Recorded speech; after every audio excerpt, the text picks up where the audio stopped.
We're live right now. We actually hold on the road too.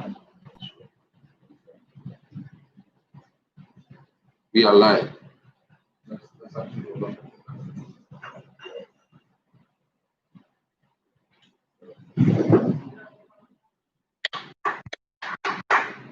Yes, sir.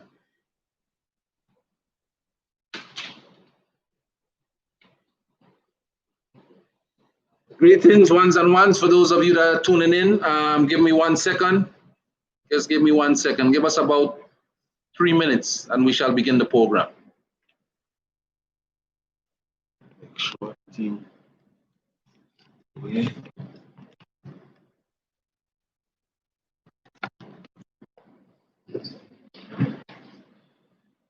Pull back the table slightly a little bit from me. That's cool.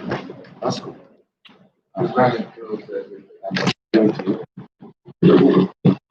Sorry.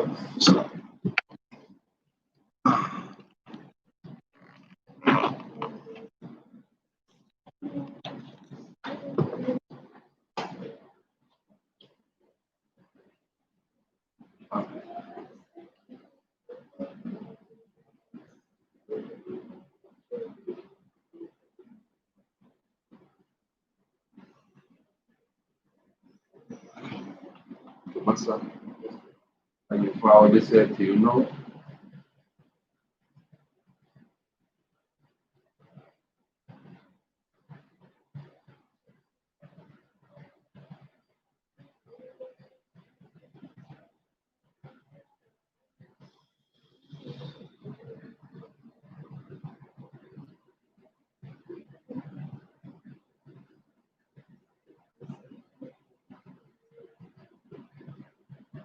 Yeah, blessed love, everyone. We are going live right now. It's 7 o'clock, so we are going live with the webinar. Once again, go to YouTube and tune in live on Nayora TV. And the topic is going to be, how can we stop the violence in the Virgin Islands? What are some of the solutions? What do we do right now at this critical point? Because we have another pandemic, which is, worse than the coronavirus, which is, the violence in our community. And we want to talk about that. Very important.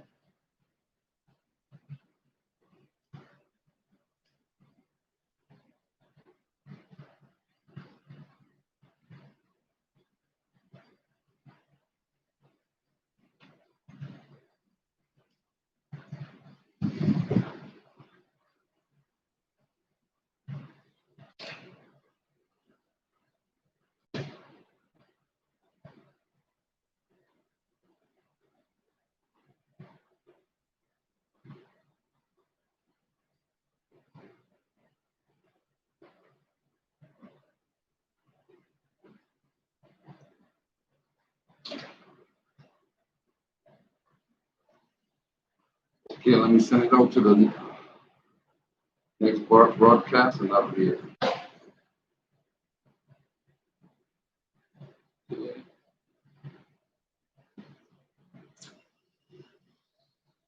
Okay, go live.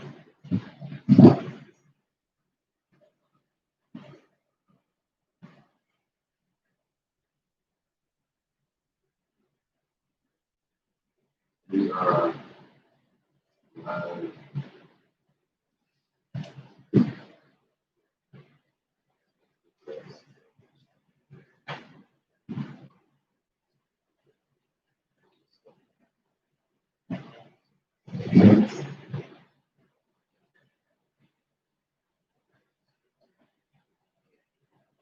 Okay, blessed love family, we are live now. We are live now on Nayora TV on YouTube. So check it out. Again, the topic is, how can we stop the violence in the Virgin Islands? All right? Because we have a pandemic that's worse than the coronavirus, and it's just, violence right now, especially on the island of St. Croix. So let's just speak about it.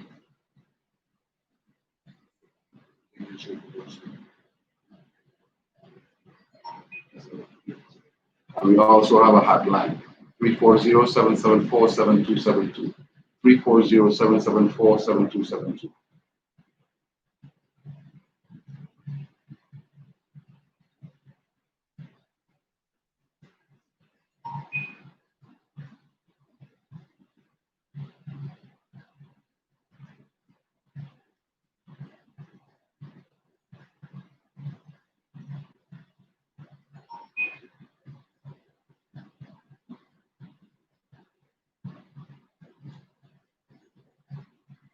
this one is going to be really nice.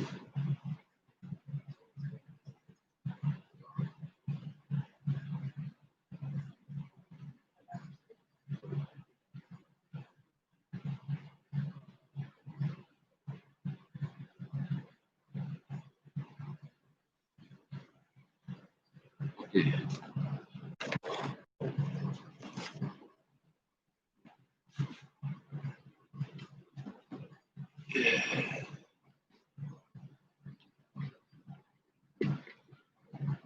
Okay, family. Give thanks and praise for life, health, and strength. Here we are again.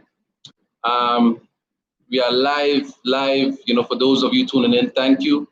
But we are live right now and we're tuning in to another Total Ital webinar. This is part 7, Irie, and I want to know that this is a very critical discussion that we are having this evening because, you know, our Virgin Islands is really under a serious pandemic, and it's way worse than the coronavirus. We're talking about violence and youths dying in the streets and so on and so forth.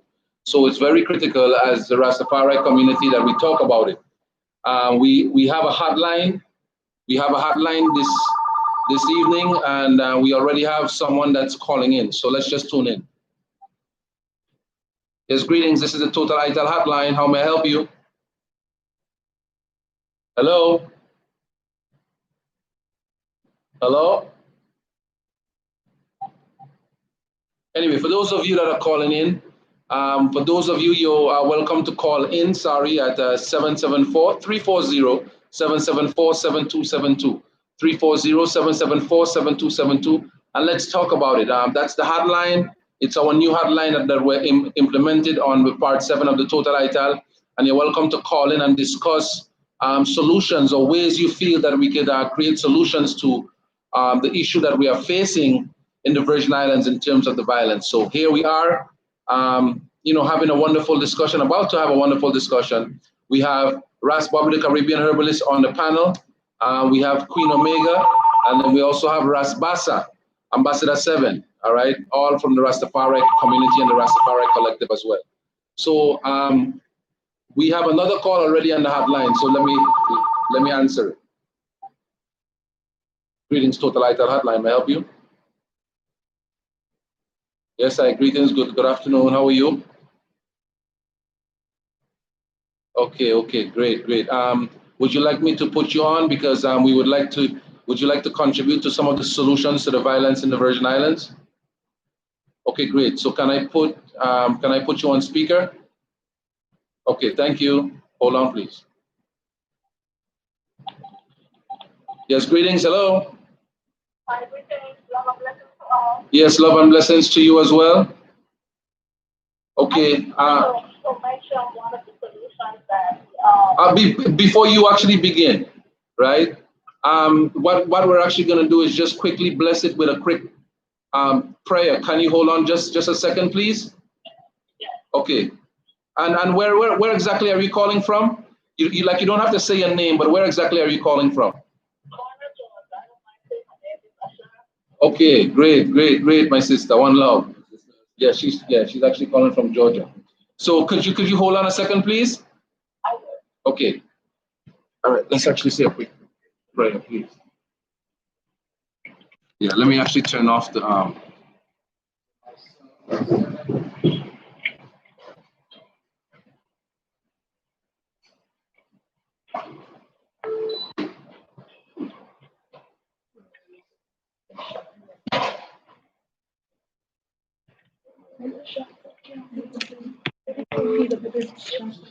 Okay.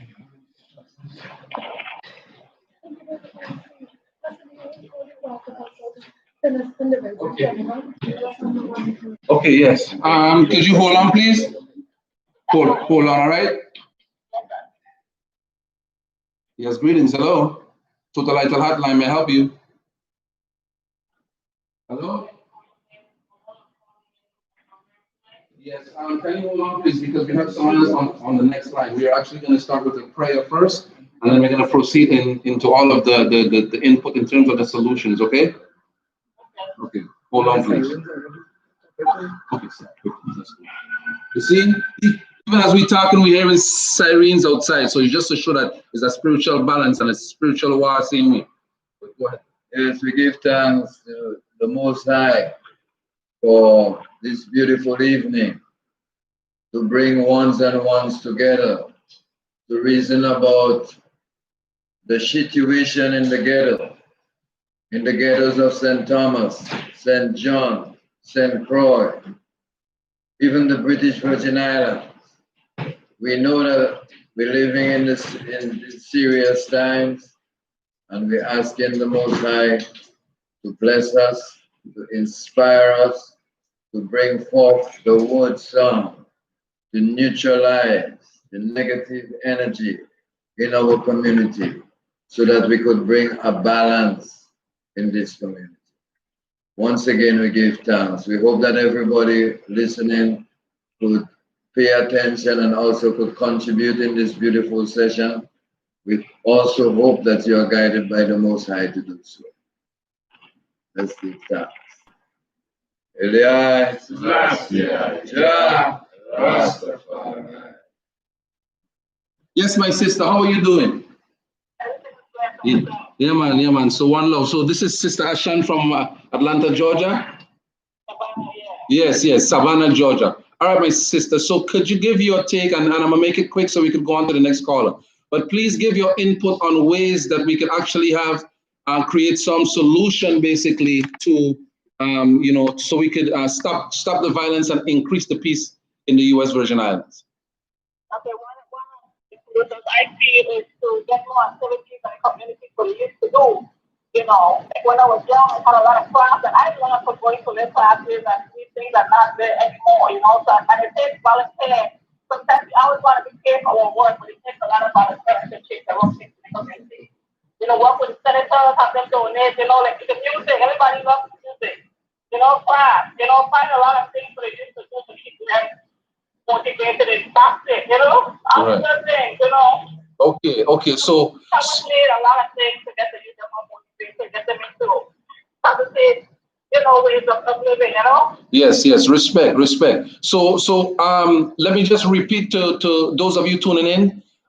This is a sister calling in from Savannah, Georgia, and she is saying that one of the great ways to help to prevent violence is to have activities for the youths to do from small little activities, you know, things that the children love to do, like arts and crafts and recreation and so forth and so on.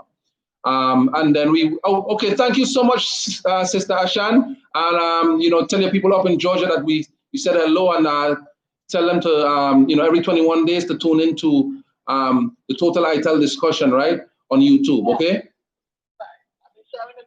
Oh, okay, thank you, you're welcome. Yeah, man, give thanks, sister. All right, one love. Yes, greetings, hello. Good. Thank you for your patience, ma'am. Okay, so we are live right now on Nayora TV on our YouTube channel. Could you give your input on what you feel are some of the solutions to help to stop the violence in the Virgin Islands? We would love to hear that. Hello? Well, I don't think there's anything, how to put it, basically just a solution will come from it takes mobilization, so it's going to take everyone to keep pushing for that to happen, basically keep advertising it, speaking of it, trying to gather people together that are like-minded for those goals and really just work for it. There's no one set solution because humans are always going to be human beings. They're going to react out in certain ways, and we just need to have more people pushing for the common goal of just being a solution, which is learning how to control themselves and advocating for that. Excellent. And we appreciate that. So question, like you don't have to say a name specifically, but where exactly are you calling from? I'm from St. Thomas, Virgin Islands. Okay. My name is Malaika. Okay, excellent. Excellent. So she's calling from St. Thomas, U.S. Virgin Islands. And basically she's one of our own that live here and really feel that energy of change that is actually necessary. And she's a native from the Virgin Islands. So this is close to home. We thank you, for your input. And we just had a call from Savannah, Georgia, saying that we should actually get more activities for the youths to do so that they're engaged in something positive from small. And what you're saying is that we need better mobilization and more people involved in the movement of keeping the peace, right? Correct. That's what I'm saying. Yes. Perfect. Great. Anything else? I also can suggest, even people like Naira, people like Pressure, just a lot of the people that have some leadership roles or some roles that these other people look at, maybe they can start to do something once or twice a month to encourage the community. Okay, great. Maybe they can have something that's gonna basically bring awareness, and it should be done regularly. If they can even do it maybe in the town area where a lot of people can see a display or something like that. But just definitely to keep it flowing into the universe. Okay, so we need more of the artists, and this is Nayora, by the way. Okay. So we need more of the artists like us to basically push the themes and the initiatives that help change to occur. Correct, because they have a lot of influence on people. Right. Yeah, at least I feel like they can influence some of the people there who are like-minded like them to kind of encourage those that are not. I'm sorry, my son is really... No, man, it's fine, man, because family is everything. It's okay. You don't have to apologize for your kids in the back. It's all right. Yeah. Okay, so great. So we'll actually take that into consideration, okay? Okay, all right. Okay, I appreciate that. Thank you. You're welcome. Have a blessed evening. All right, you Take too. care. Okay, thank you. Bye-bye. Great. Yeah, but So the hotline has begun. So Bobby, Daddy, could you? So one person spoke about more youth activities, and one person spoke about mobilization. So could you give us your input or your take or your feel as to those 2 points that were brought forward? yes, I want to deal, like Tim Duncan, the face of the Virgin Islands, Mr. Fundamental. So I want to deal with the fundamental issues relating to the crime in the Virgin Islands. I think we need a revolution. I think we need change. When we're talking about a revolution, we're not talking about guns, Rastafari. We're talking about a real revolution. And there is no revolution without the land and without the working of the land. So here we are, an agronomical people, an agricultural people, a set of farmers we are, and them man take us out from the farm. They forget that out of the farm comes a culture. So you have those planting, you have those harvesting, you have those selling. It's a whole culture. And what happened now? When the old man and the old queen in the land planting, the children on the land with them. So we keep telling these people in government, we keep telling them, let's return to the land. See now, we in a vibe now. This pandemic, or what is a pandemic, whatever it is, right? The effect of it is now. We need food. Because soon they're talking about food shortage. They're going to create a food shortage to put our back right back against the wall, put us back right against the wall, you see. And we ain't producing our own food. People from abroad sending some cargo to us with manganese in it. Then there is a cultureless society. One of the favorite pastimes in the society is the drinking of rum. All the Hennessy and all the things that come in from abroad. Check yourself and find out what they put in the rum for you. Because if the rum is full of manganese, it will get you violent. These are things people don't know. One of the most violent places in the world is a village in Australia where they have massive production of manganese. And them man so violent they would kill their own mother and father and brothers because of the amount of manganese in the atmosphere. So manganese in the alcohol, and drugs in the food, and drugs in the pharmacy, and drugs in the ghetto. A lot of youth find it's a cultural habit now to sniff cocaine and drink Hennessy. So I want to talk to you about peace. But with that mindset, you can't get peace. We have to spin it around. We have to make a revolution, my brothers and sisters. Remove the metals from the bloodstream. So we have to be agricultural. We have to be drugless.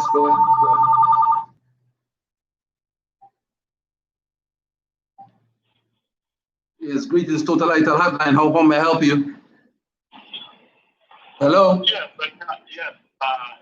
You have the conference tonight? Yes, we actually we are live right now, and you are actually live. We're actually at the webinar right now as you're speaking. Okay, so we actually have a hotline. So can you give us, first of all, what's your name? And you don't have to give your full name, but just your first name and where you're calling from. My name is Tech Guy, and I'm calling from Central. Okay, great. All right, brother. So can you please give your input as to what are some of the solutions that we could use to help to stop the violence in the Virgin Islands and increase the peace?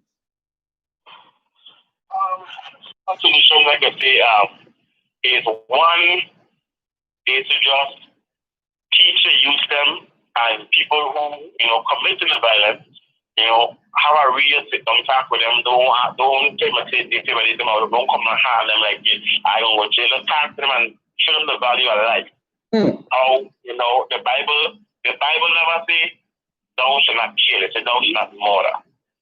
If you have a problem with self-defense, but to go out and kill a man just so, nobody, your life being in no danger, nobody do you anything.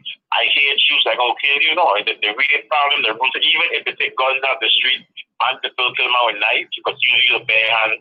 Love is the problem. Seeing how much love people have. And the problem is, a lot of these people that don't got love in their heart, they receive love. Love is just like the corona, it's contagious.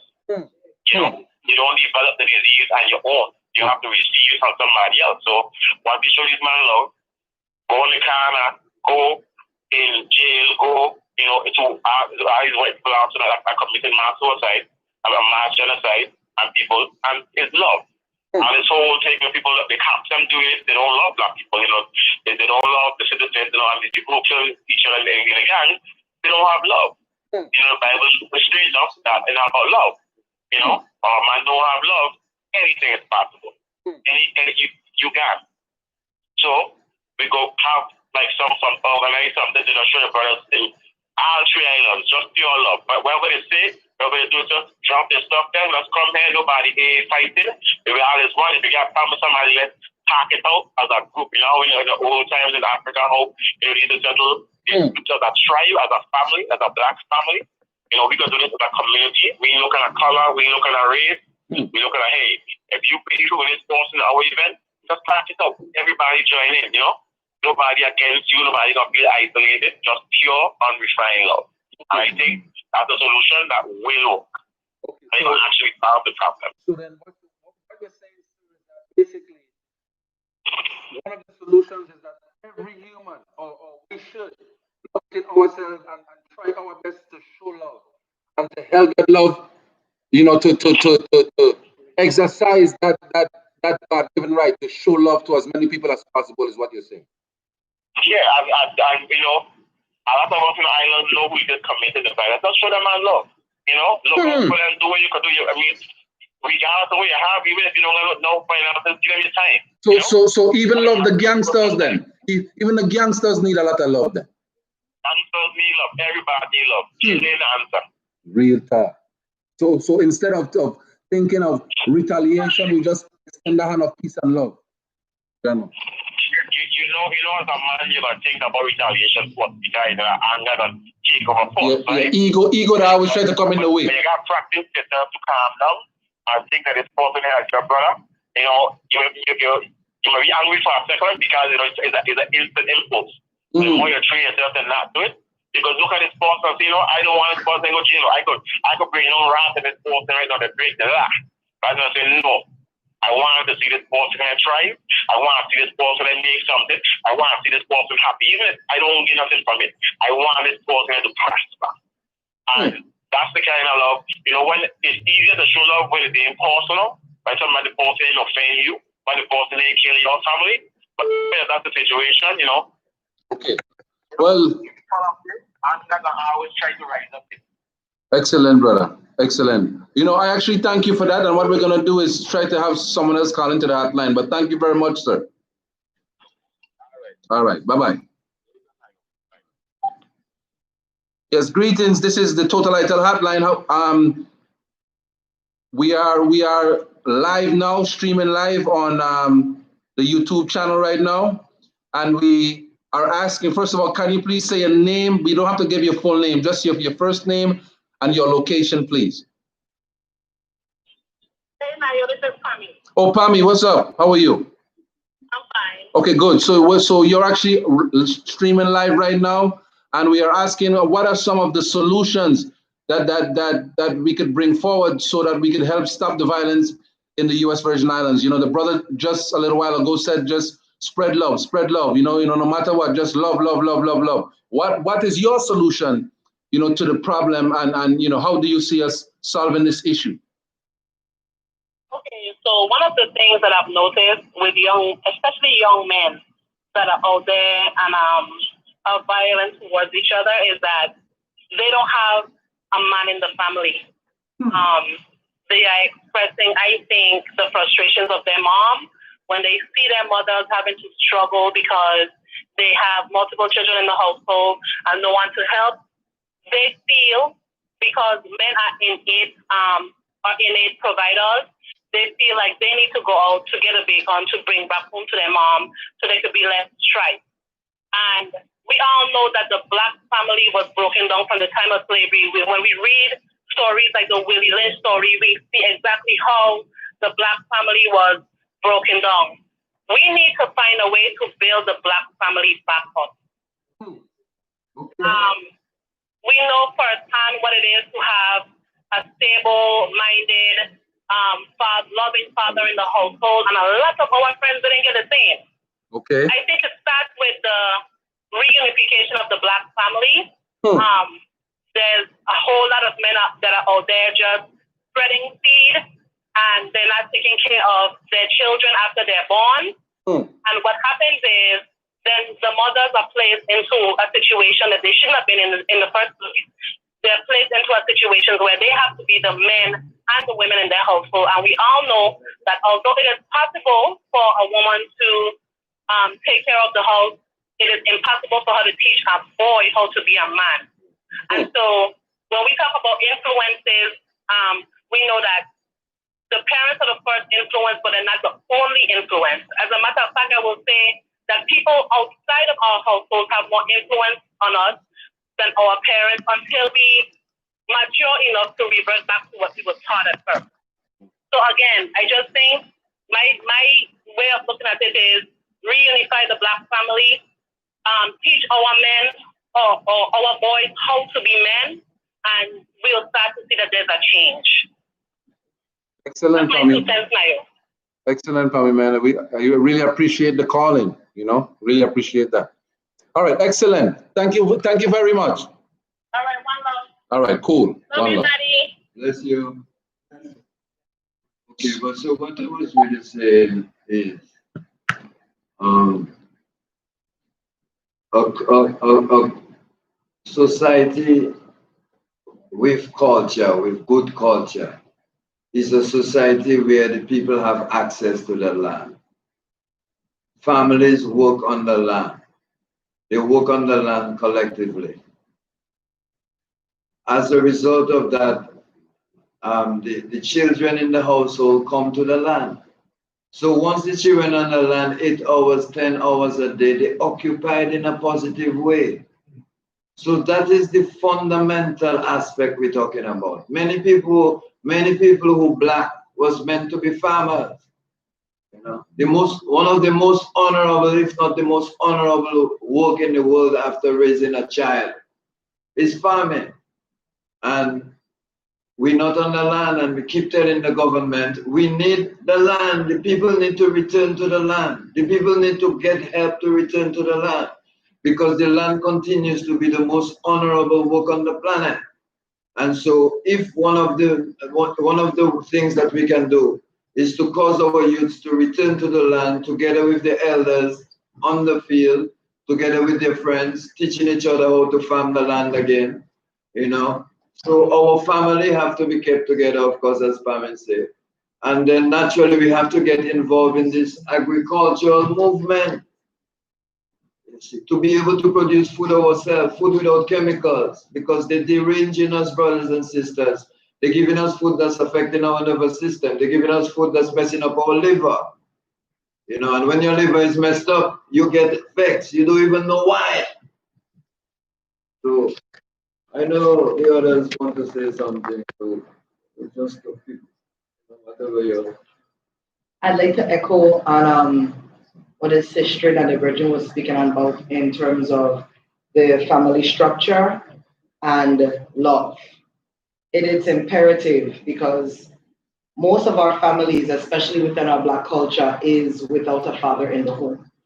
And having to deal with children, finding your own balance, helping your child, molding your child, and actually sharing your essence with your child, with whatever you're feeling, whatever you're thinking, it goes within your teachings, within your love vibration to your child. It's a little difficult to be both mother and father and still be with your own self and a household. And if you have to work, you have to go to work. So there's so many different factors that could mess with not only the parents' mentality, but that takes a toll on the parenting.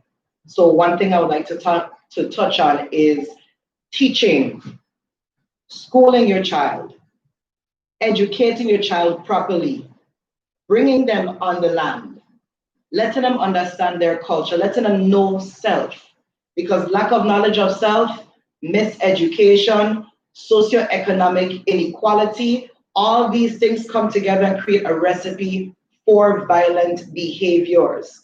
The reason why many of these guys are on the block is because of socioeconomic inequality. You're telling me that I can't come to work for you because of how I look, how I dress, the way that I speak. I don't fall through to your so-called standards. So therefore, I have to resort to feeding my family by any means necessary. And then I have the influences from the tell lies to the vision showing me that as a Black man, I'm supposed to be there. I'm supposed to live in the ghetto. I'm supposed to make less money than the others. I'm supposed to go through some form of suppression, downpression, oppression.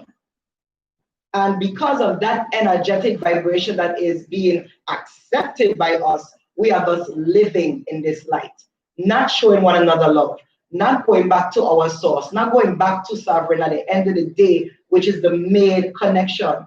For if God is love, we should all love, and God dwells within us. So we are made of love. We are love. Our natural reset button, if you take all your experiences and throw it out the window, is love. That's how we govern our lives. That's how we're created. That's how we are wired. Any other thought vibration is not that of the sovereign creator and creatress. So thus we are living in an imbalance against our own state. Now we are angry because of our circumstance. And now if we're not educated properly, we cannot communicate properly. So yes, I might want to tell you, you're my brother, you offended me, but how can I put it into words if I did not know how to effectively communicate or problem solve, conflict resolution? These are the things that our children have to be exposed to, how to deal with things properly, how to be able to communicate effectively with one another. So in essence, in order for us to be able to get this mission or this message of love conveyed to one another properly, we have to bridge the gap of communication that many households go through and this whole entire community is going through. Well, this is excellent, you know. I mean, what a wonderful vibe, because you know we actually getting calls on the hotline, then we also getting some points in the live chat. You know, Sister Azia Corbett says, "Great, create more programs for the youths, especially those that gives them a voice. Build more parks and fix up the parks we have already for the children to play, right? Mandatory African rites of passage in our schools. All of these things, all of these, you know, inputs are great. You know, it's really, really, really, really wonderful. You know, we even getting some brethren from yard showing some love and so on and so forth. But this is a fantastic energy and this is a fantastic vibe. And you know, first of all, let's actually welcome Brother Tasfa, Rastasfa, Majesty I, Selassie I Jah, Rastafari, I give thanks, you know, for actually joining us here on the live webinar, because we have ones from Jamaica, ones from Georgia, so on and so forth. Our last total item, we had ones from Mexico and so on and so forth, you know, checking in. So once again, Brother Basal, you know, we really want to hear your input, even being a one, you know, who have experienced, you know, the beautiful community of St. Croix. Right now, St. Croix has to go through a healing. You know, we have to heal, and you know, we have to help the brethren them with the up and downs that they're actually going through. So, what's your input and ways we can actually bring some solution and increase the peace amongst the brothers in the Virgin Islands at this moment?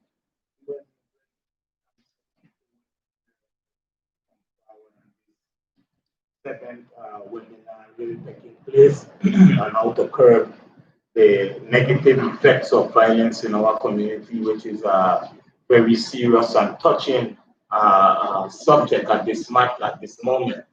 From St. Croix specifically, we know that there's a lot of things going on with violence in our community, and some of it is very extensive to get into. What we're saying is that the reality to this violence matter is we don't make no AR-15 and no AK and no Black 40 in the Virgin Islands. But these things are flooding the streets. We live in a gangster-oriented culture, which gangsters, bad man, Dan man, is glorified, honored, and worshipped. We live in a gangster-oriented culture coming down from France, England, the Danes, even to America. Violence is what brought us to these shores. Violence is what they do to rape I and I. They beat I and I in the sugarcane field in St. Croix. Our ancestors suffered under the hands of these colonial masters. And presently today, communities like Grove Place, for instance, to speak on specifically, is one of St. Croix's oldest village. Now this community is composed of families, strong families that have been a part of Grove community for many years. We're talking about Miss Nathan, right across from Grove School, the Williams family, the Clark family, who is self-reliant people in Grove Place, who own their own businesses for many years, have been contributors from the grandfather down to the fathers to the children as well. These are people we know that we speak on. Sister Ashiba in St. Claude. May our dear beloved Kantan Piki rest easy and peacefully. We have suffered in our community at the loss of many of our young men. And when we talk about building community programs and playgrounds, we got to realize that these youths are to different age brackets and different age and different levels. So that would work for little children who we are grooming right now to those stages of a social art. But on the streets is a different talk. On the streets, man said they don't want to watch no face. They don't want to hear nothing. If you can't provide for them, they don't want to hear nothing. Again, reflecting on mothers raising sons in our community, we already know that that is a very serious situation where mothers cannot raise these young men to know what it is to be a man. But we have a thing now, again now, called the education system, which were handed down to us by our same oppressor. And don't you know that a lot of the community wars started in the schools? Yeah. When we were little, there were many competitions that we used to have. Racing horse, fighting dog, fighting chicken. But school also had competition too. The devil race against so-and-so. Central High School against this school. Arthur Richards Junior High School against this school. And their competition led to many things because we as a people were never supposed to compete with one another. Remember, education without justice is slavery. You send these little youths on the front line from the time you put them in kindergarten, which is a German word for little baby, tender slips. From kindergarten, they put them on the front line because they are children. They call it the infantry. We got to take notice of a lot of things besides pointing the finger and saying that there's not a lot of men in the households. Because there are a lot of men also in our communities that have always been taking a stand, presently active as fathers to many youths in the communities who are fatherless, but they are not highlighted.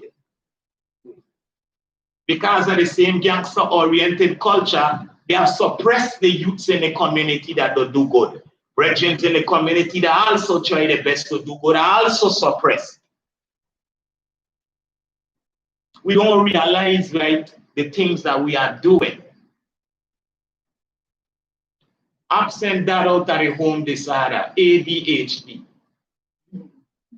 There is a socio-academic, psychological war taking place on the youth with the same schooling system what we don't send them to. So when we realize now that we sending the children right to the same oppressor, when they return home to we, what is it going to happen?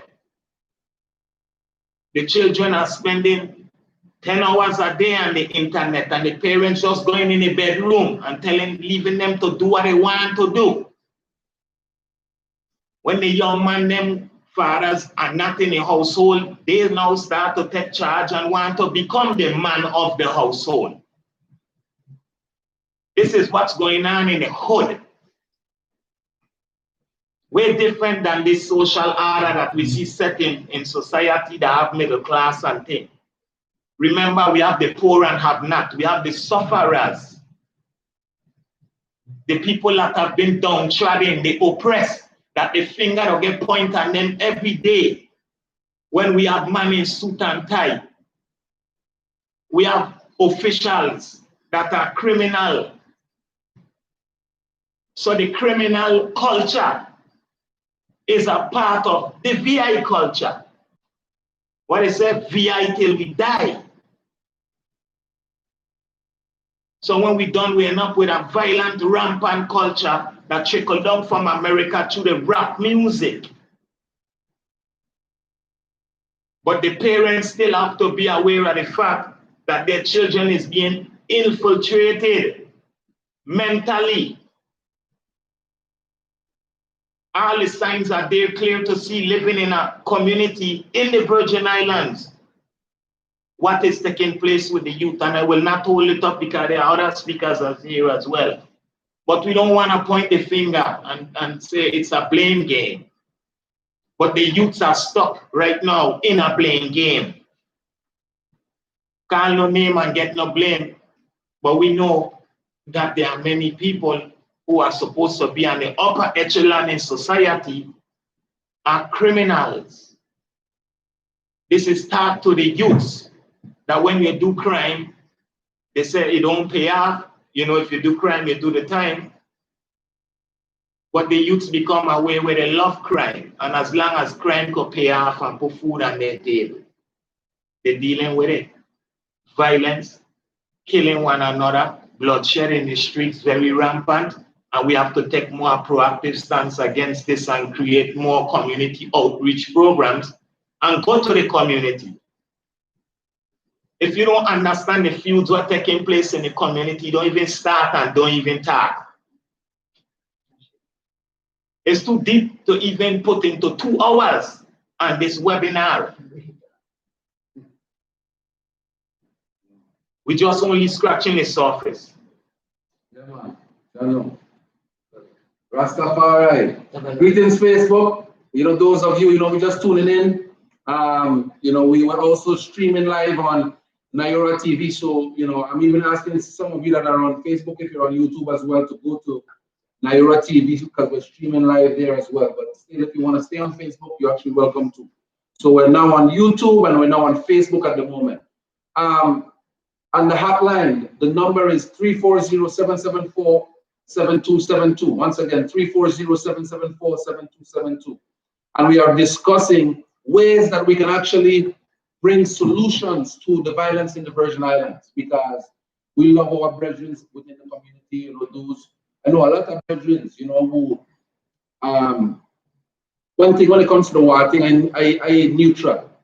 I ain't taking no side of this or side of that. I love everyone equally. And really and truly, we care for everybody.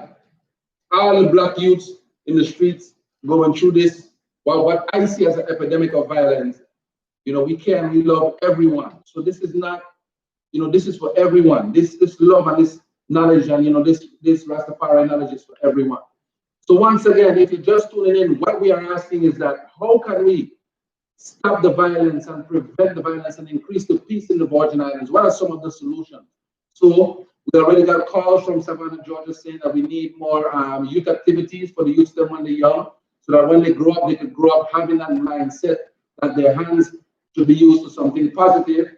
Someone spoke about mobilization, the importance of mobilization, and how important it is for the conscious, cultural, positive community to mobilize more people. More people should get involved in doing things together, and actually, whether we have a family day, we go on the basketball course, like what we used to do back in the day with Starline family. We would bring the music to the communities and have a DJ come with us, and we would have a sound system, and we would have food, so we would bring that energy to and I think that's why our group, really put such a positive impact on the Virgin Islands. So the unity is important, and showing that is important. But we are here as well with our brethren, right? And sistren, right? We have Ras Bobby the Caribbean Herbalist, we have Queen Omega, we have Basali, Ambassador 7, and we also have Brother Tasfa. So as Brother Tasfa is here, we know that his inclusion in this is very important, and we would like to hear how he feels about ways that we can improve and increase the peace and try to quell the violence in the Virgin Islands. What do you feel is affecting the youth, and what can we do to change the violence in the Virgin Islands? For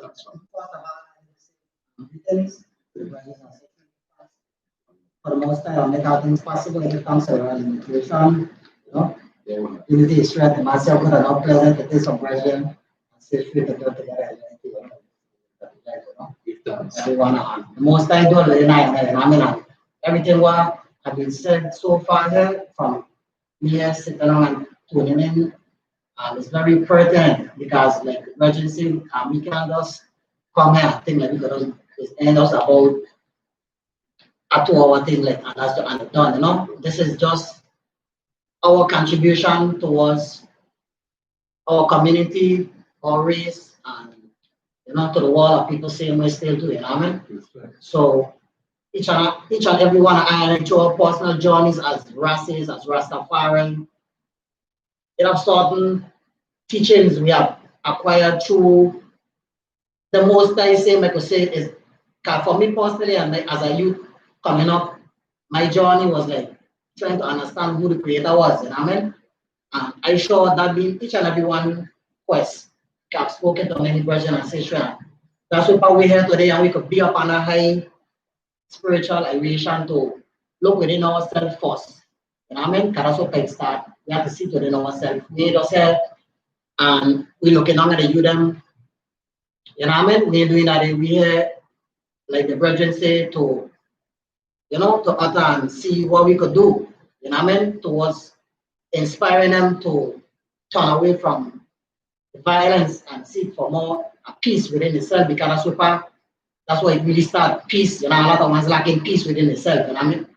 And peace only comes truly when one really get a personal relationship with the most time. Emperors say many things when they say progress must be moral. And when this comes to be realized, man's journey towards a more higher and lasting value will show more progress, more progress within. So when man trying towards progress, man have to look within oneself and see whatever external forces are they trying to. That's why it is really it's spiritual, demonic forces what capturing the youth mind or because a lot of the youth and through the parents also, can't blame the youth man. So and some of the parents them don't know say we still do. So this is a deep thing, this thing serious, This thing here really have to do a lot with spirituality, And a lot of us as a people, we ain't dealing with no spirituality. We're more into the physical, the flesh. Like the brothers say, and nobody, we ain't no factories there, manufacturing of guns and things. And so, a lot of these things were brought there. I'm going to have a bad thing, A weapon, again, kind of weapon because a knife. A weapon is a pen, anything, a chair, anything could be a weapon. But what it really is that lack of understanding of oneself and not knowing what the purpose of that is for. A gun is a weapon of destruction or defense. A gun is a weapon because you feel like you have a gun, you're going to go there like a bad man, try to chop somebody up. No, ain't about that. So a lot of people have some things that they don't understand why they have it and what the purpose of it, of having it and what to do with it. You understand what I'm saying? So now they're like watching all these kind of stereotype Western movies, with Jesse James and they try, the gangster life and they try to perpetrate that within the community. But really and truly, like I said, education of self, knowledge of self is very important.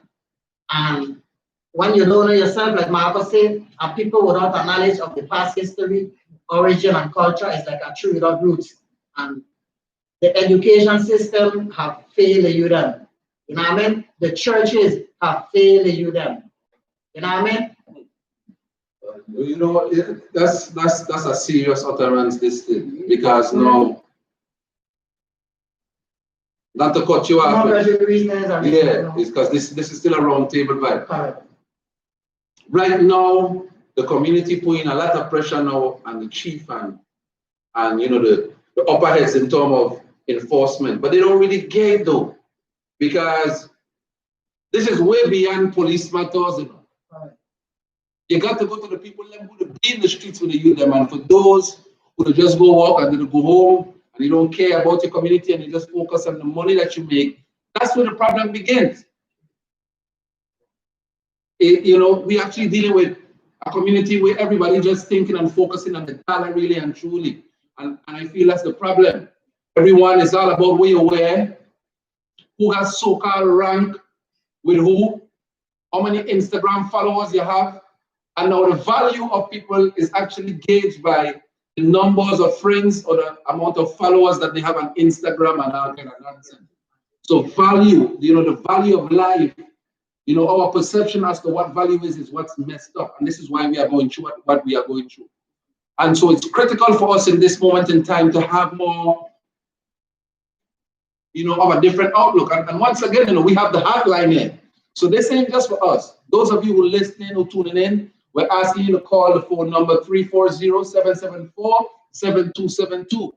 Once again, 340-774-7272. So make the phone call the hotline. Give your opinion on how we can actually take a stand and, you know, increase the peace in the Virgin Islands, because, you know, we're on one side, and that's to improve, you know, the energy and to improve our territory. So again, 340-774-7272 is the hotline. Call in, give your opinion, tune in. All right. And for those of you on Facebook, again, it would be wonderful if you could go to YouTube. We are streaming live on YouTube on Naira TV. So tune in over here. You know, we have a live chat. I mean, on Facebook as well, and also on YouTube too. So we are here with members within the Rastafari community, and we're concerned about the violence. And, you know, we just want the, you know, the brothers in St. Thomas, St. Croix, and St. John to know that, you know, it's really time to love one another. And if you're tuning in and you feel like, you know, there's ways to make things better, call the hotline.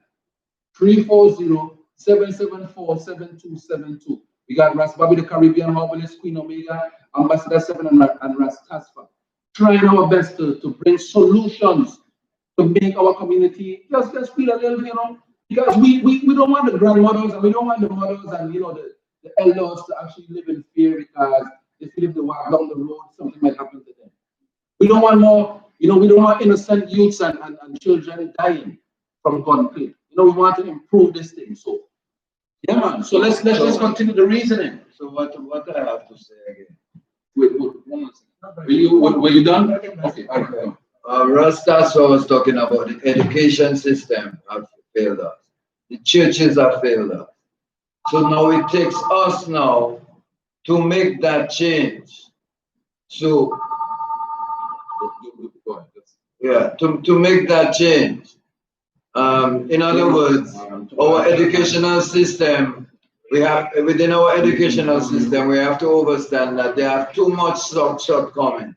So we have to recreate a curriculum for our youths in the Virgin Islands. We can't teach children that Christopher Columbus discovered the Virgin Islands. Christopher Columbus discovered the Virgin Islands. You have to write that down in school because of white supremacy. Because they want to tell you that our civilization starts with a buccaneer and a pirate called Christopher Columbus. And that is the vibe, you know. Them Tom Hawkins and Drake and all them man was killers and murderers. And they're teaching us that in school instead of teaching our people about ancient Kush and ancient Kemet, Upper and Lower Kemet and Timbuktu, the first university, and teach us about who we are. In terms of teaching us about who we are, the education have to teach us about going inside, not all the external materialistic world that they have us venerating as though that is the most important thing on the planet. That is the issue. The people are too materialistic, and they're very materialistic, and as a result of that, they're not spiritual. So the journey, as we said in the last seminars, is an internal journey. We have to go on the inside. We have to recreate our society. This that we're living in is not life. We're just existing. As somebody said earlier on, we have to bring forth the rites of passage. Teach a little child how to be a man. Teach a little girl how to be a woman. From age 0 to age 21. So you have different steps that we have to take within our community. While at the same time, you're teaching them children how to stretch, how to do their breathing exercises, how to relax. We have to stop teaching our children about just being an individual, because this individualism is not real. Okay, so this is fantastic, because we have another caller here from Georgia, actually. Lovey from Georgia, how are you doing? Okay. Yes, man. Respect to you as well. I'm actually going to go ahead and actually we're actually live now, so we're going to give you a couple minutes to speak about what you feel your solution is to the violence that we're experiencing in the Virgin Islands? What do you think our solution should be? Start with the home, okay. Start with the home, start with the parents, start with the teachers. Okay. Most of them, it's not like how we grew up when I was in school in high school, you know, throughout my years, elementary and all that. It's like after 1998, everything just went crazy, you know.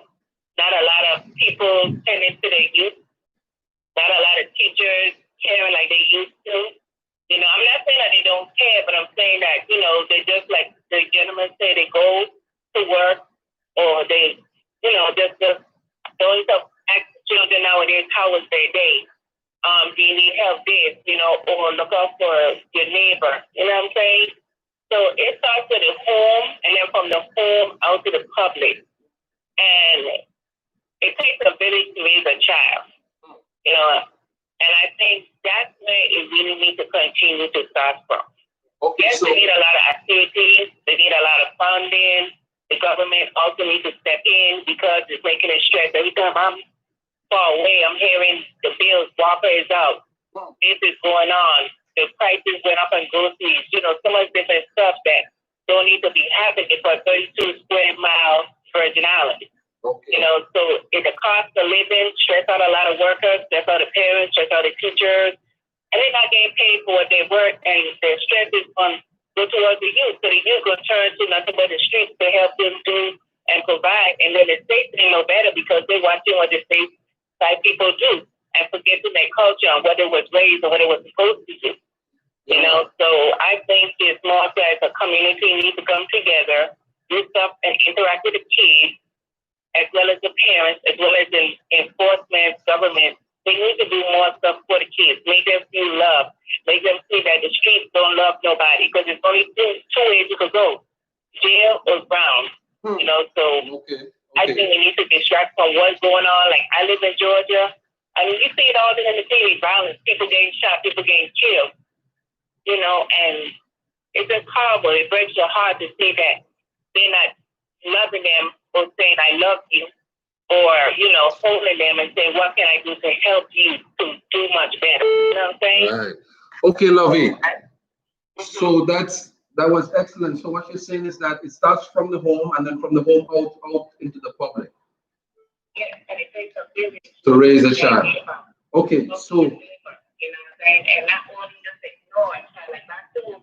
If you see a child on the street, you know, and then something just happens to them. Just don't go, you know, because some children nowadays need somebody to confide in.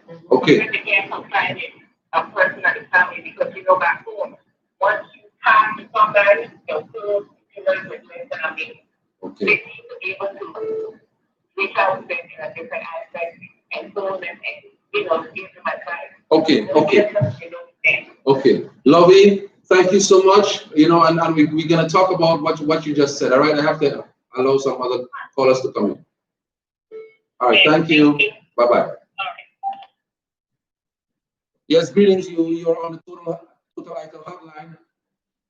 And yeah, first of all, give me a name and where you're calling from. You know, you don't really have to give your full name, but just your first name and where you're calling from. Hello? Okay. Okay, excellent. So this brother is calling from New York right now. Okay, excellent. Excellent, brother.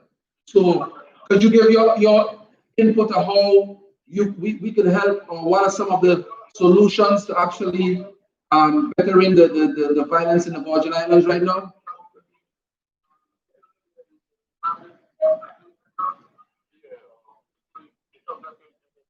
Yes.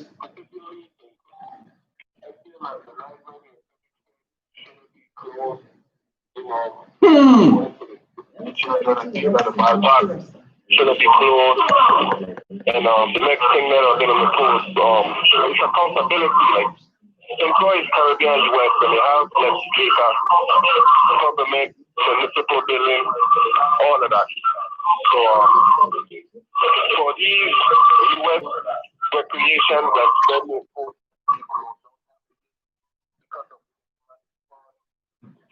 violent government employees, but yet still there is no accountability. Still closed. Wow. Still there is no penalization for the criminal. Who is the criminal? All of that. The more I go step in and use us as angels and disrupt one another because he disrupts. We as children, we're supposed to do his work and till the land, till the soil. Keep them on like the elders said. Walk, kill each other.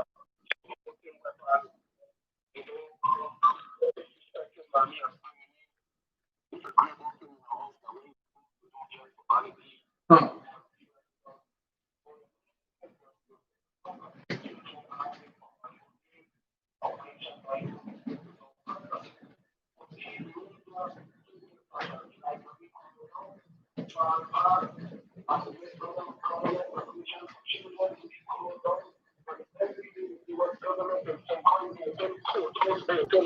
Play talk open, government house open, municipal building open, taxpayers paying these people bills. Huh. Well, so basically, okay, so basically, you know, let me just mention this here live to the people there, right? So this brother right here is calling from New York, and what he's saying is that a major block within the western part of St. Croix is the fact that the Frederick State Library is closed, and that's a good place for the brothers to have gone into while they have time to go and utilize their time wisely, gain information, increase knowledge, learn history, or whatever there is to do in terms of research and development for the mental minds of the youth on the western side, or even in the entire land of St. Croix. This is fantastic, my brethren. This is excellent point. Even if it's level, thank you, man. This platform is fantastic, my boy, because it's serious what even in St. Croix, you know. The entire Virgin Islands, the entire US, the entire globe, you know, the resources.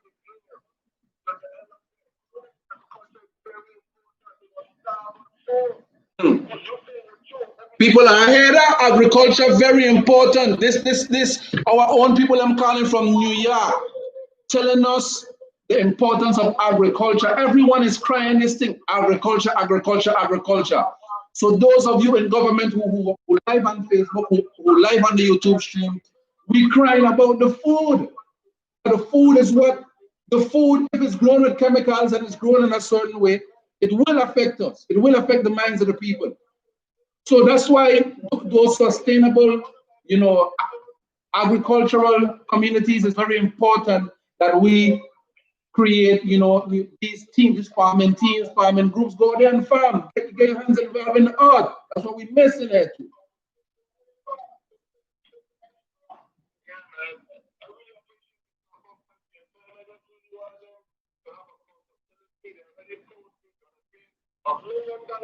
Given to the government to make sure that they stay in the library from the more they were complaining. Government to make sure that they stay in the library from the more they were complaining. And then guess what?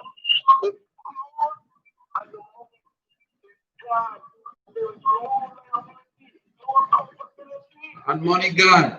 So a meal was given and then there's no accountability for where exactly the money gone. Yeah, this is a real, you see that's the same thing. Yes, my brother, internal crime. There's a lot of corruption and thing with the upper heads, and they're taking away resources from us, and then we just left to scramble amongst one another. And that's real. I'll keep it real with this discussion. I love this kind of utterance. My brother, enough respect, brother, right? And we will. Yeah, man, what you mean? Just keep the vibes and keep on sharing the links with your friends and family, because we need as much input as possible. All right, brother. Yeah, the one love. No, I want to say something about this whole gangster mentality, because many of us are not even aware of some of the conversations that our children are having amongst themselves. A few years ago, I had the opportunity to be able to sit in on 2 different conversations on 2 separate islands, work with a group of young men around the same age group. We're talking 13 to about 17 years old. The one group in St. Thomas, I heard them talking about the future plans, which included going to prison, working out in prison, how buff they're going to get in prison, how much herb they're going to sell. And I was sitting on at the beach, teaching my children over there, homeschooling them at the beach, and heard these young men. And I had to interject and ask one question. Does your mother know about your future plans? All of them went quiet because guess what? They're not realizing that this is so socially embedded in their psyche. They're literally living up to what the rappers and to what the media is pushing out there for them to live. So yeah, we call another rappers too because they're full of crap. Now, fast forward over to St. John. I'm sitting at the docks and I'm hearing a group of young men talk about how they want to die. This is a conversation. These young men, 13 to 17, talking about, oh, I just want to get shot in the head, so that way it just ends quick. Oh man, I could take a couple more shots and I could do this. Listen, I'm hearing these youth men talking together. And I stopped them and asked the same question I asked the set in St. Thomas. When you're busy planning your funeral, what you plan to tell your mother? Oh, I say, yeah, you didn't think about her. I go ahead and have a blessed evening. Me say nothing else than that. Because they want to think about it. Your mothers and fathers, for those who have their fathers present there in their lives, thank God for that. Doing everything in their power to ensure that you are taken care of them and that you don't have to live the life that they had to endure, and yet, because of social standards of living and media influences, these children are deciding how they want to die and their jail career path. Okay? One more scenario I just wanted to share in reference to what my brother Bobby was talking about here was now in reference to the education, but discrimination I want to add into the education.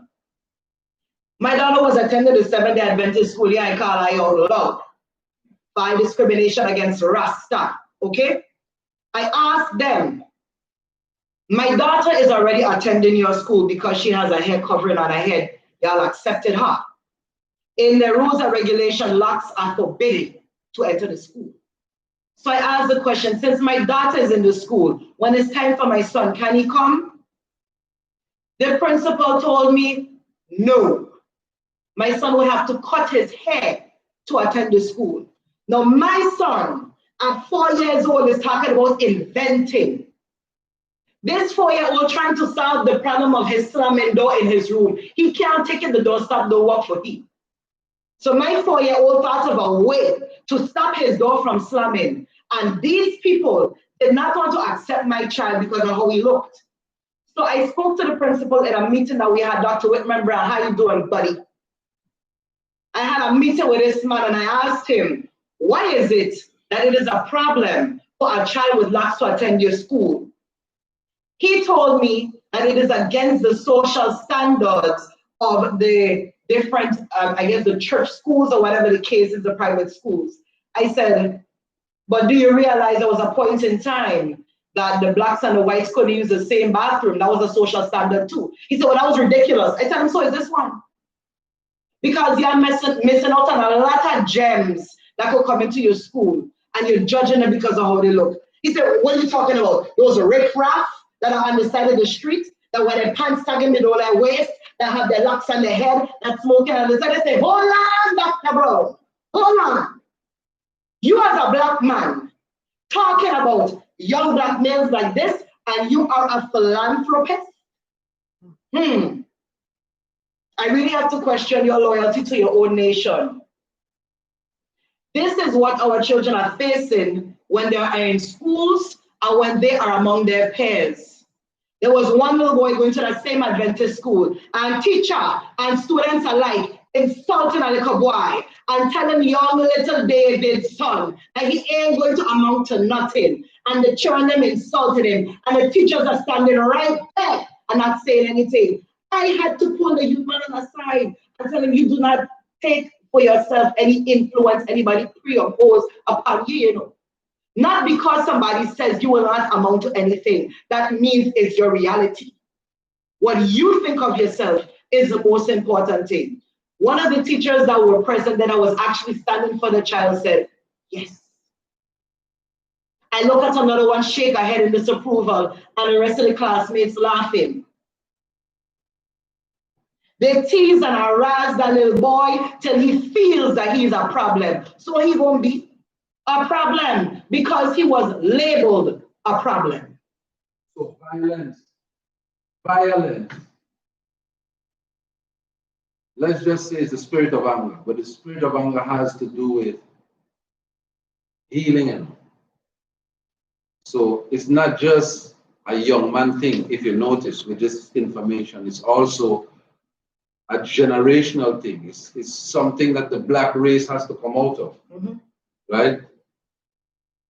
And this is quite interesting that you're actually bringing up this point, because it's critical that we actually motivate these young brothers. And sometimes the things that we may say that might just come out of our mouth and in a certain way because we're angry or because of one or two things that they did, remember, sometimes they didn't take it to heart. When as elders, if we tell them, like, you know, you're a superstar, you know, or you really have skills, just keep on working on it. For me personally, that was my motivation. I mean, outside of my, you know, I came from a good household, but outside of that, my motivation from my peers, from my, you know, people that were not my peers, and, you know, the amount of love and is what really motivated me. You know, even musically, without motivation from others, I probably would not just, you know, I didn't want to disappoint those people that looked up to me in terms of the music, and that kept me going.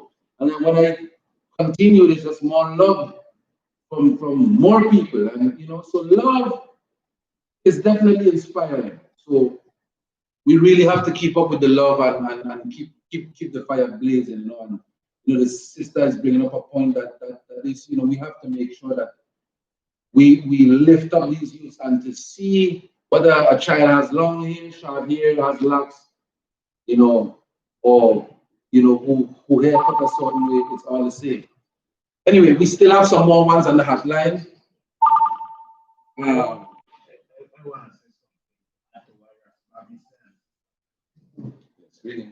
White supremacy can't teach me about ourselves. White supremacy actually teaches us out of ourselves and teach us to hate ourselves. Because remember now, during slavery, the same brutality that were inflicted on I by the slave master through colonialism and imperialism. This is the situation that we left with.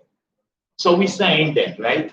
If we is criminal and we see that the criminal element is what it is, let we go back to Africa. Let we deal with our own issues. Then everybody want to come put a hand in on our issues. They're talking about federal government coming in to even be able to handle these matters. It's on a high level, a high magnitude of them trying to solve this problem of the criminal element, what they also was part of creating now. We want to say that, we want to say this to the brothers who is leaders in the community and who influential. Come on, partial, even when man say Rasta too, because sometimes we have to ask what certain man were walking around saying is Rasta and can relax and name or Rasta what they're dealing with. In the same community, influencing the same youth, them and watching the youth, them go astray higher. We can't tend to forget that young man in the community looked up to. You see, so maybe a youth like I and I who might come and try to show them youth about problem solving or you know what I mean, chatting in a different road may not be as influential to them as the neighborhood man who they look up to, you know. But I and I don't really worry about it same way, because we know each one and every youth we reach, we're trying to make an impact on these youth lives, which is many youths in the community I and I know, brother. Remember, these youth start off with Moraine, and if they ain't got respect for the Moraine in the house, they ain't got none for no woman. They ain't got no fire in the house. Some man can't talk to them. These youth got attitude, they want to hear nothing from no man. They want to hear no. First of all, they got youth man out there telling you, the father even come and talk to them, they'll slap him down and box him down. Because the father can't tell them what to do. You will raise me. You will be there for me. You can't tell me what to do. Then the youth, them ain't got no kind of motivation towards being self-reliant. Because if you can't get a job, Marcus Garvey said, create one. You see, so when the youth, their mind get dumbed down to the same society where to come and categorize your child and come and diagnose your child as being a disturbed child, as being a nuisance in the class, label your youth from time they tell how you start in the school, from the home to the school system, right into society. Because the home is where start the whole thing first, which is the foundation. Charity at home. You know, you have a documentary name, a movie named Baby Boy. We tend to see a lot of mothers cushioning the sons in the household too, because no father in there, they ain't looking up to no man. You may not have a king man in the household that will even put his foot down, or that your son may even respect. So who is the man of the house? Who putting on the pants? Huh? When we have parents who have to tolerate knowing that their sons more times sometimes into crime or even have gone. Because what they said is that I rather be judged by 6 than carried by 6. You see the vibe? They said they rather be judged by 12 than carried by 6, right? Oh, you see? This is some of the slang them what they use them saying out there. So it's better to have your gun than to don't have it. Because the youth them now realize that according to Dr. Francis Cress-Welsing, right? Our youth them lose the testicles. They have been castrated. They have lost the phallus principle to be resurrected and erect. A bunch of dead things. Because they use the gun and model the gun after the male apparatus, which is our penis. Correct. The trigger, the balls, you see the male phallus, you see our reproductive. Now you carry it right by your hip and it replaces the manhood where you're supposed to go as a man walking around with seeds to plant seeds, but bullet now is a seed to replace, right, our reproductive organ. So it's death. So these are the things that we got to look at psychologically. Check out the book from Dr. Francis Cress-Welsing. She speaks about the psychological effect of the gun. So it goes on a deeper psychological effect. You know, and these are some of the things we as parents got to institute again in us educating ourselves, like our sisters saying. We can't send them to the institution anymore. They are going to be institutionalized and get ready from the school to the prison. Don't you know it? This is a serious thing because right now, you know, we're getting a lot of traction, and you see Brother Bassa now uttering, and then we hear now and Facebook, and right now on YouTube, and now we have this is a powerful reasonment here, because now we actually have Brother Nero now. And we have another caller same way, and the next line same way. So, Brother Nero, please, you know, first of all, blessed love, my brother. Yeah, give thanks and praise. And, you know, we all know that you're calling from right here in St. Thomas, U.S. Virgin Islands, right? Okay. Okay, yes, I, Florida, yes, I give thanks and praise. So, anyway, yes, my brother, could you give us a solution to helping to stop the violence in the Virgin Islands and increase the peace? Give thanks. Okay. This is my solution to the pandemic. You know? Like for me, I come to a point in time that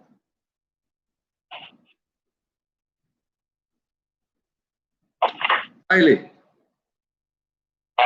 Yes, sir. Yeah, go on, my brother. Yes, sir. So I was saying that I want to talk about my experience in life, you know? Yes, sir. I could speak on to others and saying like what I experienced. And I want to go in a place of spirituality. You understand?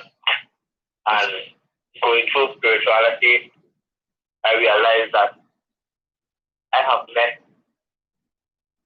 sorcerers who working for Babylon. You understand what I say?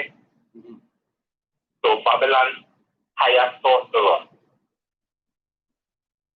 Okay, the man hires sorcerers to create the things of all what we looking for to make difference and changes of, you know what I mean? And I feel like we are sorcerers of God as well, and they have sorcerers of the wicked, you know what I mean? And I feel personally, you know what I mean, like, we are important people in life.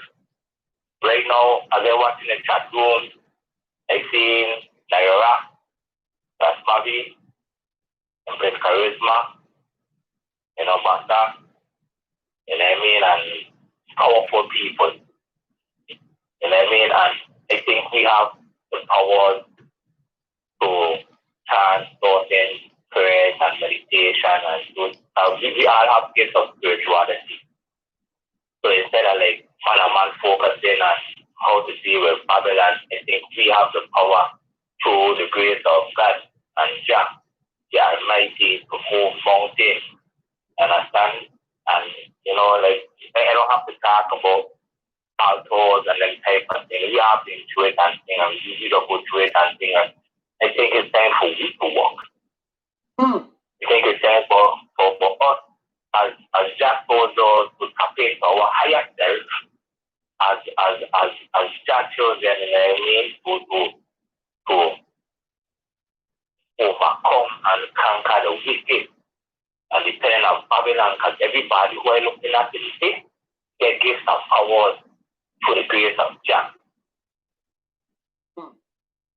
So basically, Nero, what you're saying is that our solution is that as African people, as divine universal beings, we need to actually stop, not focus on Babylon, but actually focus on our own inner ability and our own inner powers to actually manifest the glory. So focus on the divine, powerful, spiritual aspect within self.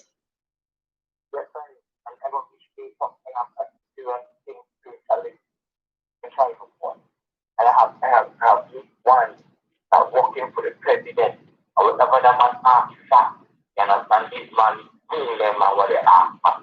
And this man calling different type of things and the type of things, create type of things them that. So what's happening is that, you know, our brother is saying that there's sorcery taking place in the Virgin Islands. Things that we are not even aware of in terms of downward spirals energy and people who actually, you know, invoke energies to help to break up the positivity that exists. So it's actually a deep spiritual war going on, brother. It's a war for the thing. So we have the system is for us to be change of life. Remember, you know, kind of man never do it. Just experience. And I find the money is never because it's not the thing about me to be bad. So what the brother is saying is that, you know, the focus is more on the basic senses when we have, you know, and you know, it's crazy, right? In movies, right, when they talk about the sixth sense, there's always some evil vibes and what I was referring to, but we have all kind of different level of senses and understanding. It's actually communication beyond the physical. So we need to start to tap into that more. Am I right, my brother? More. So more prayer, more like meditation, and more execution of love. Yes, sir. I hear that. Some money to track and understand a thing, right? And we get power to do all these things with that. So, okay. Well, Nero, I give enough chance, you know, my brother. And I really, really appreciate the input, and you know, we're gonna discuss that. All right. Yes, sir. I appreciate that. Let me actually go on to the next call. I appreciate you, brother. Yes, sir. Serious vibes. Give thanks, my brother. Respect. Yes, greetings. Hello. Hello. Yes, I'm here. Yeah, thank you for your patience. So hey, this this hotline is really a sweet thing. So once again, the number is 340-774-7272. We actually put it in the community and put it into the community and what they feel would be solutions to help with the violence in the Virgin Islands. Because as you could see, people, those of you who tuning in, the people them care. Can you hold on just 1 second, sister? Oh, sure. Yes. Greetings to the Ital hotline. Hello. Yeah, greetings. Yes, greetings, brother. Can you hold on a moment and let this first caller speak, please? Can you hold on just a second? No problem. All right, thank you. Yes, my sister. Yeah. So you're welcome to speak.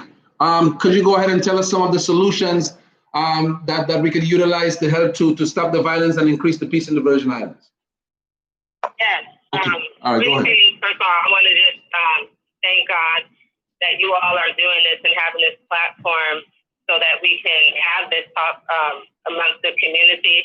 And I wanted to extend my greetings for everyone that's on the panel. Peace and peace and love to you all. My sister El Shaddai. Yes, I am. Island. Giving thanks, you representing again another day.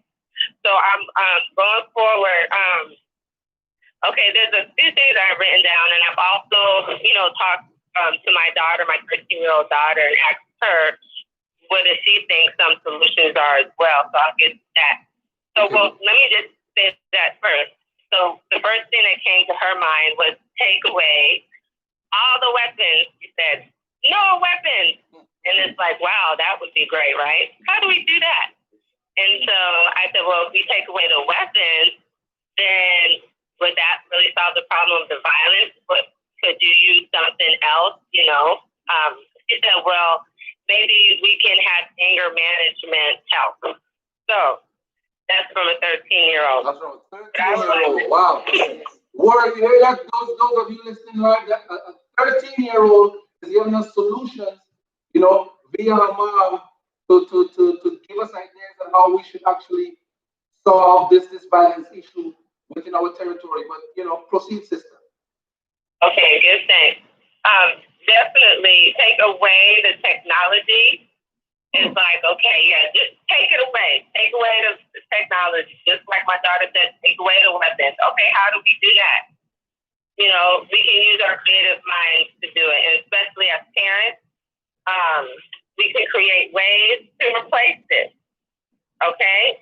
One of the things I was thinking of is that we need to, the government, everyone needs to invest into our youth and ask them as well, what do they want, what do they need? We need to create building structures for them. Just imagine having a structure, a really nice structure just built for them where they can go and play, okay? They can play basketball. They can have debate, battles, so many things can happen out of that and create an entrepreneurial kids where they can go ahead and, run the facility. I also thought about the police. How could the police be involved? The police can have programs where they train children how to police their own neighborhoods, how to police the community, coming up with ways, letting them think about ways and what they can do to make it better, a better life for the youth that is growing up today, and we need to have housing for our youth that are kicked out the homes, or the youth that are 18 and over, that also, don't have a voice and they fall into that depression. Okay, so it's fight or flight, whatever you call it. They're gonna do whatever they need to do to get fed and live up to maybe all these dreams that they watch TV, or they get all this influence from the media and from artists, from the record industry, what have you. Just too much information. So my basic thing here, I live in St. Thomas. I see the parks closed down, the chains are down. We are on lockdown. for how long? The governor says it's no end in sight. It's for a long time. What is that? So in the child's mind, what are you saying to them? Governor, can you please say something and talk to the children? Figure out.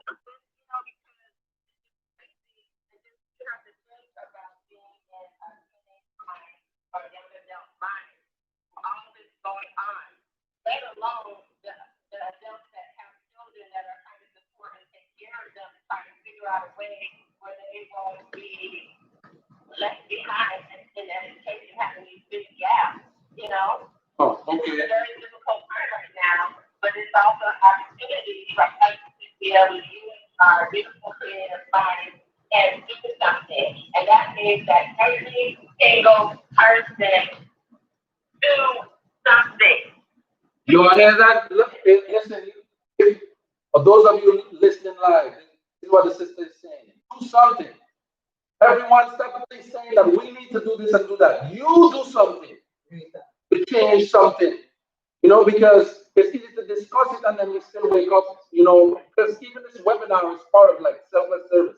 You see Rastafari, you see Basali, you see Rastafari, the sister, you see those wonderful people in the background, Brother Gary, Sister Aisha, and they're all about helping.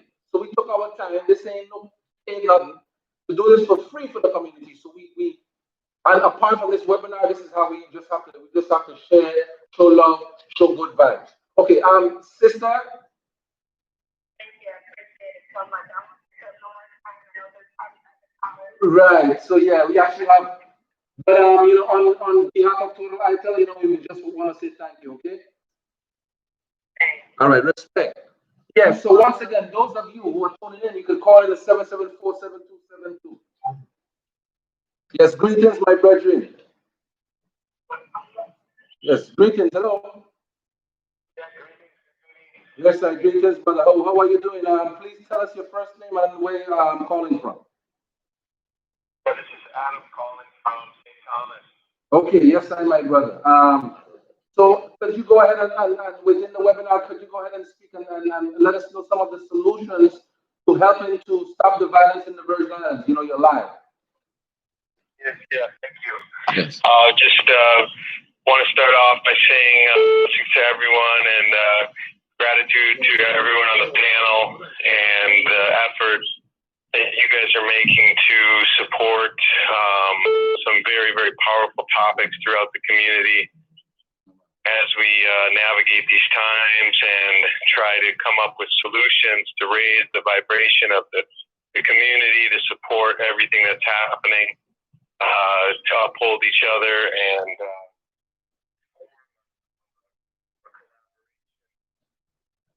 raise the consciousness, and just really, really feeling a lot of gratitude for that. And I think one of the big things is, discussions like these, starting off with having discussions, with bringing awareness to solutions. One thing I wanted to share was a lot of different people have talked about a lot of different ideas this evening on the calls, the panelists, the comments, and everyone's got a piece of the puzzle. And I think the most important piece is to continue to put all of those pieces of the puzzle together with forums like this, with discussions, with involvement. And it's really important that it also becomes ingrained in what we do with the youth, which is what everyone is saying. Every single person is saying, go back to the youth, support the youth. And we have to look at the system that's in place. I heard Basa talk about the institution, and different people have talked about the schools and the teachers. And this is really the place, the way that our society is set up. This is where information is supposed to be given, education.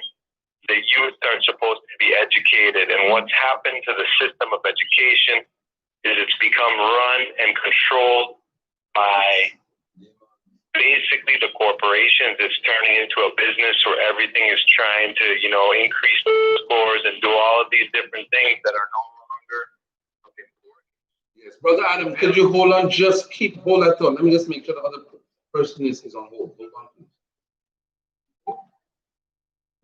Yes, Green's Total Ital Hotline. Could you hold on just a second, please? Yes, okay, because we just want to make sure that the other caller gets their full turn. Yes, brother. You could go ahead and continue. Okay. So, and what I was saying is really what should be happening in the schools, the transition, the shift that we really need to look at and think about as a community, as educators, as leaders, is what is most important.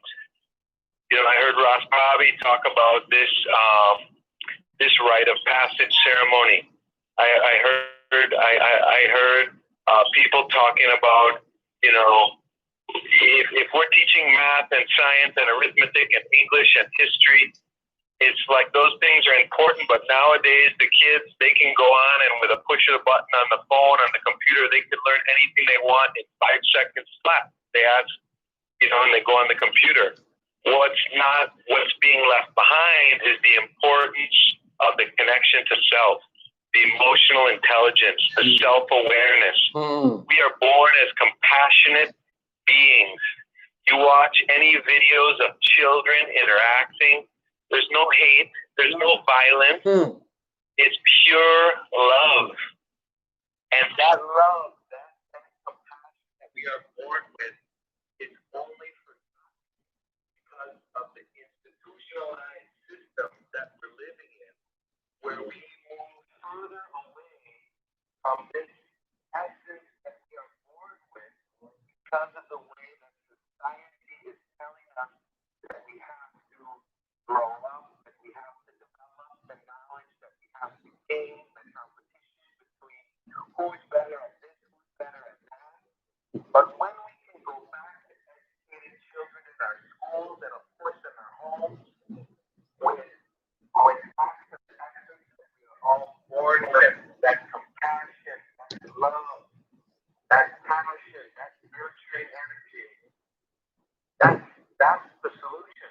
How we get there, that becomes the challenge because the institutions are already in place, they're set up, and it's going to be a total destruction of what is in place now, and it is rebuilt with what we all know, everyone that's on this panel, and people that are listening to this, as the solution.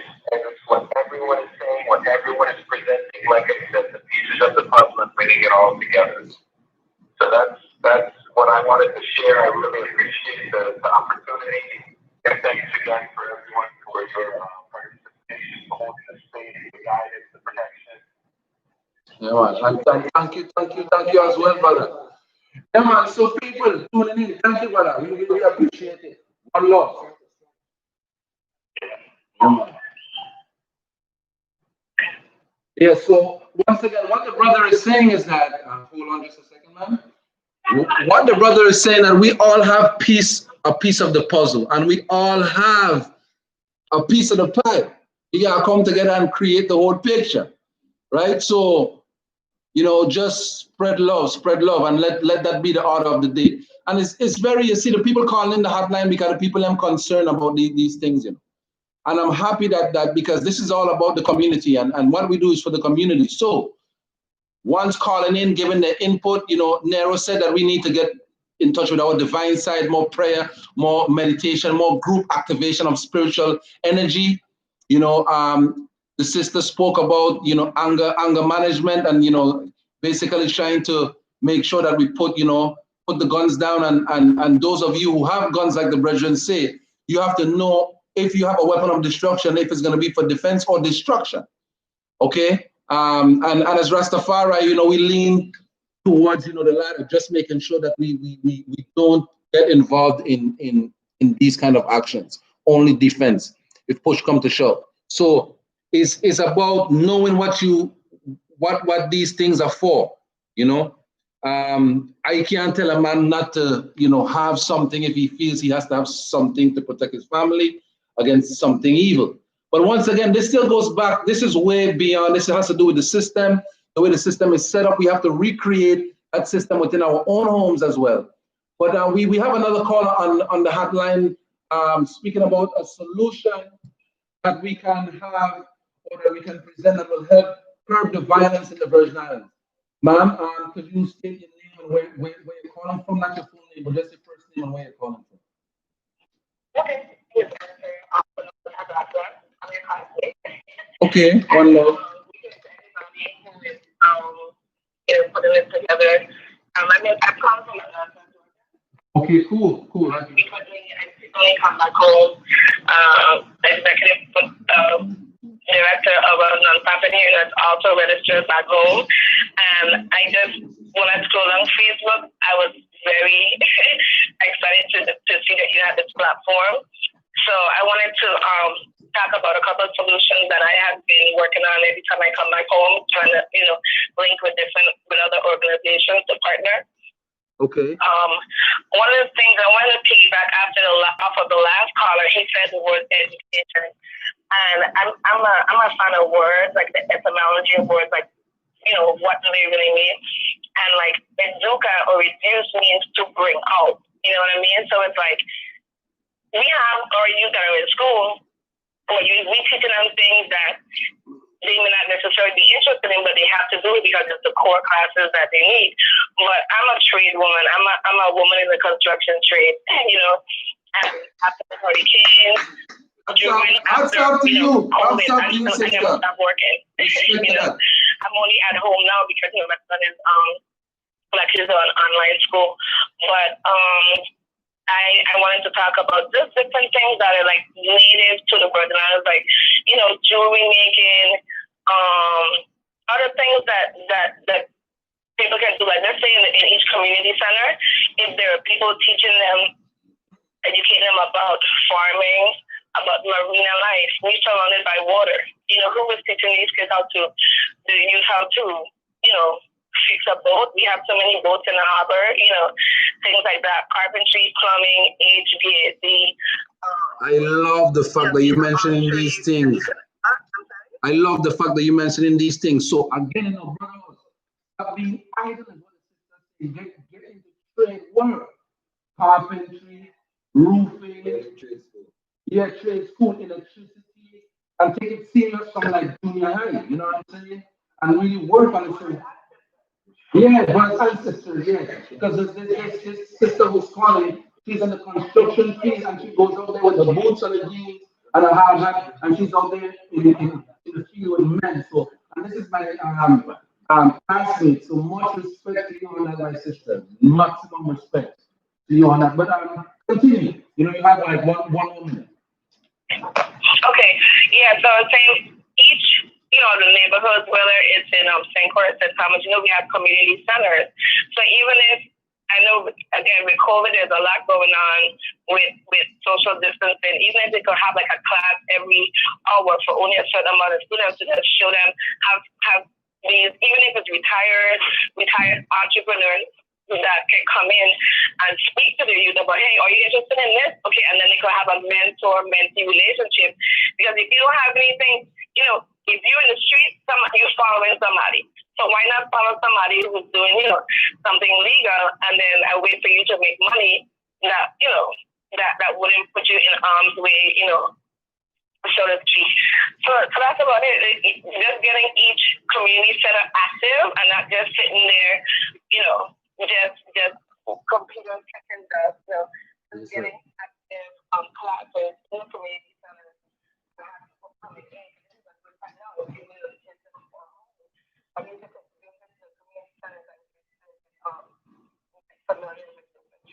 So brothers, okay.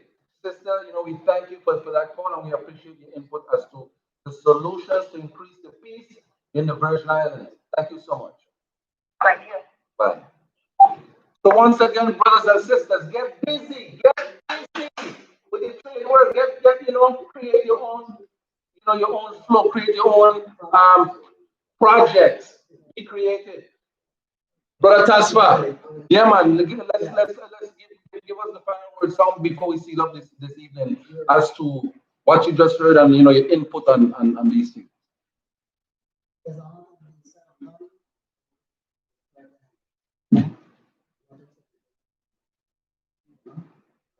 I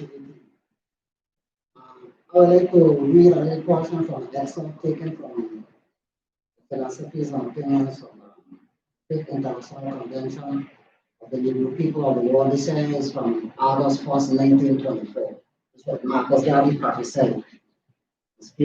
A lot of us have studied and know of the Honorable Marcus Mosiah Garvey, as well as people throughout the world internationally, for what he has done as a prophet, Honorable, coming in the spirit and the power of Elijah to resurrect our people, from the dead, to give us life, from taking out the waist bone and putting a backbone in we, and I'm a black man to stand up manfully and womanfully.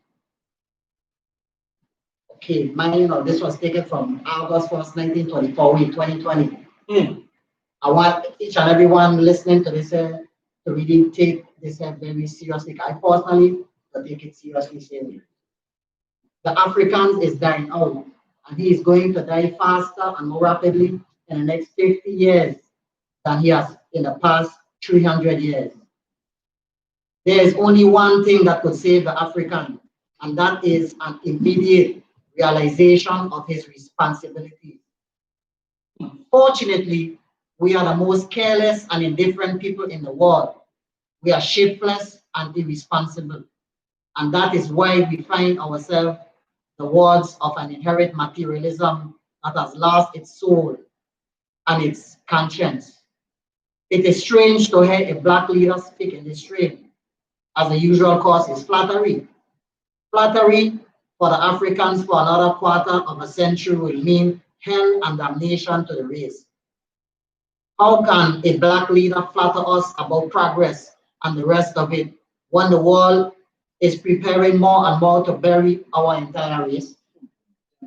Must I flatter you when England, France, Italy, Belgium, and Spain and all are all concentrating on robbing every square inch of African territory, the land of our fathers? Must I flatter you when the cry is being loudly raised for a white America, Canada, Australia, Europe, and a yellow and brown Asia? Must I flatter you when I find other people are preparing themselves for the struggle to survive, and you are still smiling, eating, dancing, and drinking, and sleeping away your time as if yesterday was the beginning of an age of pleasure?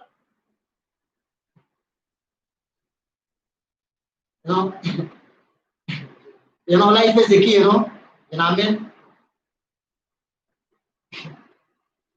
I hear the rain falling. Marcus say, Hey, I hear the rain. Marcus say, I'd rather be dead, you know. You understand, Listen Marcus to say, me, I'd rather listen be to dead me. than to be a member of a race without thought of tomorrow. For it contains evil for him that think it not, because I cannot flatter you. I am here to tell you emphatically that if we do not seriously reorganize ourselves as a people and face the world with a program of African nationalistics, our days in civilization are numbered. And it will be only a question of time when the Africans will be completely and complacently dead as the North American England or the Australian Bushman. This is taken from excerpts of Marcus Mosiah Garvey, page 102 of Philosophies and Opinions, Fifth International Convention of the Negro People of the World, August 1st, 1924. We in 2020 people wake up. Check the very I read the Marcus as he's speaking. Okay. Start playing what love that hell and currencies there. These things keep us sharp as African people. So much due respect to Marcus Mosiah Garvey. This is a wonderful, this was a special total Ital moment, I must say. Yeah, man. So what I'm gonna do is for 2 minutes each, or at least for 1 minute each, because we're 3 minutes to 9, and we're supposed to end at 9. So I'm gonna have everyone utter something for 1 minute each, and then we're gonna seal it with a prayer. Yes, what I feel now to let the people know is that I need a model. And Rastafari have the opportunity to be that model. A model from which our children could draw from. An agricultural model, a cultural model, a spiritual model, you know, because who gonna do it for us other than ourselves? So let us stop staying away from this community. Even as the Rastafari collective, we are a collective that come together to avert a crisis and to redirect our energy into creating that village that we need to use as that model. Whereby I and I can come and pray together and fast together and stretch and do breathing exercises together and do all the work that we need to do to recreate ourselves as positive African people who are actually children of kings and queens of great motherland Africa. Eliad. Yeah, man. I just want to say a little bit of song that speaks within the realm of voice sound being power. This is an original that I written a few years back. With my pen and meditation, I become the vessel of positive vibration. We want to cleanse this earth, trample the beast to the east for our Savior. Heal yourself from within. Only then can you see what manifested. In the beginning was the Word, and the Word is ever living. Word sound is power. In this humankind's darkest hour. Word sound is power. Speak highly of yourself, stand strong like tower. Word sound is power. The beast will fall if it's you he tried to devour. Word sound is power. Give thanks to the Alpha and Omega. In this time, our words is power. Let us label our children with words that are of power. Let us feed them the food of life, the food of seven, the food of the I am, the spiritual food, the food of righteousness, the food of indignation against all this wickedness and idolatry and adultery and abominations that are going on in this planet. Let our words be made known unto the Most High as it enters into the throne room of the righteous. And let us stand firm as a community and take back our children, take back our communities, stand firm in love with one another, and know so that as a people, once we all call upon the name of Jah, together, Babylon must fall. Thanks and praise for the honorable press and this humble you are same way. We just want to say at this moment, that we give thanks for our listening ears, and we know that the solutions to this situation is not something that you could just get at the snap of a finger or overnight, But as the one said, let us all come together and contribute, and let's have some more dialogue about these things, create solutions, and go to the community with those solutions. I wanted to say that many once say, well, sports and entertainment and different things, but the ball game has changed right now in the world. Social orders, we know it has been disturbed. We live as social people. We don't live as animals. We don't live as beasts. We don't live antisocial. So because they have these new, what they call it, new normal, you see, we got to get used to a lot of things. Just before I make a mention, I would like to say that I could remember about 10 years ago in Atlanta, Georgia, I read this documentary from the Hebrew Israelite in Covington, Georgia. And there was something that stood out. And they had two images. They had the image of the gun and the cross. And they say, when they retire the image of the cross, the image of the gun is going to be the symbol of this 24th century as a symbol of peace. So remember, we live in a world and a culture that they have replaced the symbol of the cross, which was the crucifix, now with the symbol of the gun.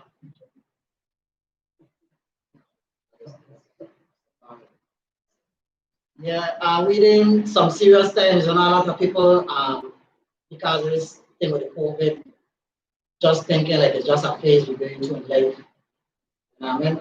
Life as we know it, man is a student of history and prophecy, like as well as everyone here. How we given our different utterances towards how we see, I'm sure our personal experiences. We are really at the end of an age, which really, as a people, our time, according to the prophecy, what it is the most I tell Abraham and so your children will go to a strange land and live that afflicted for 400 years. And the person know that our time right now is to rise. So this whole COVID thing and all of these things that they create to make us more divisive and so like the scripture say, because iniquity shall abound, the love of men shall wax cold. This is a very divisive thing what they're doing here to make us more separated with the life. The people are selfish already as it is out there. I mean, so people, this thing here, people should not allow the fear of COVID to make them to distance themselves from the loved ones because it's fear. I think because the ultimate thing really, I believe it or not, there is no vaccine in the world, right, that is going to cure this. This thing is about control, and it's about your soul. It's about ancient prophecy that were written in the scripture, Revelation 13 and 14, the mark of the beast. This is about Satan trying to show his power from Isaiah 14 right now. He always wanted to be like the Most High, using the Vatican, politics, the church, you know what I mean? And these agencies and so to push forward his agenda. We have to really, people have to really understand that the vaccine is not the solution. The solution is a personal relationship with the Most High. I mean, repent, I mean, live right within yourself, find peace within yourself, so you can be at peace with others. Rastafari. Last year, John Rastafari. Yes. We give thanks to once again for a beautiful evening inspired with intentions for transformation and a great and good revolution. We give thanks for the Rastafari community, which is going to be used as a model in the Virgin Islands to the inspiration of the Most High for the youth.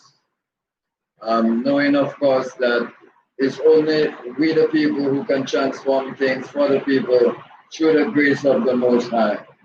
We give thanks for Total Ital and the Rastafari Collective and the conscious people of this island to come together with one mind, with a good plan to liberate I by directing our energies towards the journey on the inside. Elias, Elias, Elias.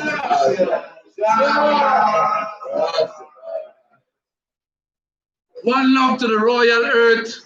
Give thanks to those of you on YouTube. Give thanks to those of you on Facebook. It was an excellent reasonment. I hope you loved it. Hope you enjoyed it. We shall continue with the next Total Ital, which is, let me make sure I check this. Every 21 days, you know, we're going to have these powerful discussions. And so I'll go to the next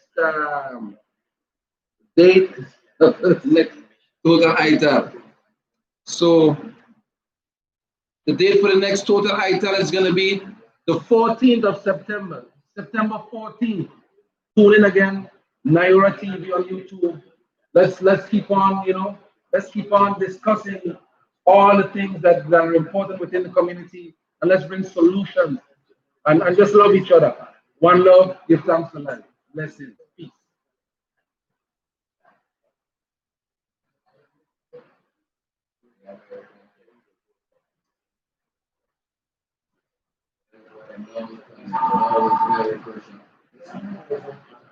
Yeah.